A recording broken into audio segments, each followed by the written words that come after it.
I'm Daryl Ireland. I'm the Associate Director for the Center for Global Christianity and Mission. Happy to be with you this afternoon.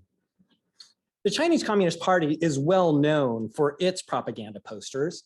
For decades, communist propaganda has been an effective way to learn about how the state mobilized the masses or to chart changes in party policy. Chinese communist propaganda is well documented, but it is only the winner's tale. Prior to 1949, the Communist Party was engaged in poster wars, and not only with the Nationalist Party, which they eventually sort of forced into a corner in Taiwan, but also with Christians. In the past 4 years, I have unearthed over 700 different Chinese Christian propaganda posters. They are now freely available and accessible online at ccposters.com.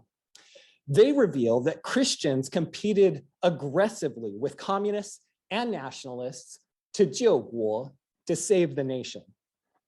Now, it's been assumed that after the anti-Christian movement in the 1920s, Christians retreated to a private spirituality, or if they were socially engaged, they did so through the aegis of the Nationalist Party. That may have been true for some Christians, but these posters reveal it was certainly not true for all. Up to 1949, Christians remained engaged in public debates, and they offered their own distinct visions of national salvation. Christians, for instance, co-opted images like this from the Communist Party.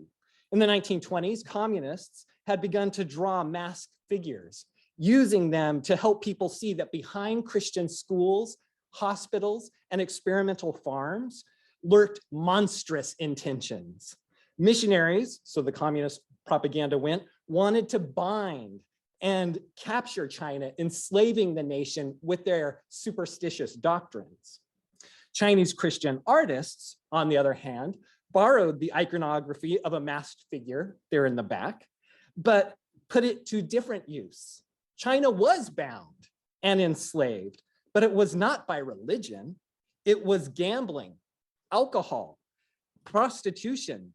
These are the things that had China on the brink of discovering that what's written here on the posters, that the wages of sin are death. And it would not be Christians that would deliver the kill shot for the country, but it would come from foreign powers who were exploiting China's own moral weaknesses. Christianity, not communism, so these posters try to communicate, had a more accurate description of who was truly behind the mask and who was really causing the nation's problems. Christian posters also promised that they had better solutions. Politicians pleaded endlessly with their fellow citizens to unite. If China was going to survive, its ethnic groups had to come together. Otherwise, the country would begin to just be further carved apart. Sun Zhongshan tried to symbolize ethnic unity by creating a new national flag, 5 ethnic groups in 5 colors in just one flag. The colors of the flag and China's 5 ethnic groups get mapped onto the figures of this Christian poster perfectly. And the poster is more than an innocent picture of Jesus hugging children. He's actually holding the Republic of China together. In the political language of the time, let me just add, it's fascinating that Jesus is the only adult in this picture. And so in the political language of the time, it's his responsibility to tutor the nation and to raise it to political maturity. Viewers may, of course, balk at such a brazen message, but they would have recognized that Christians were making a bold political claim.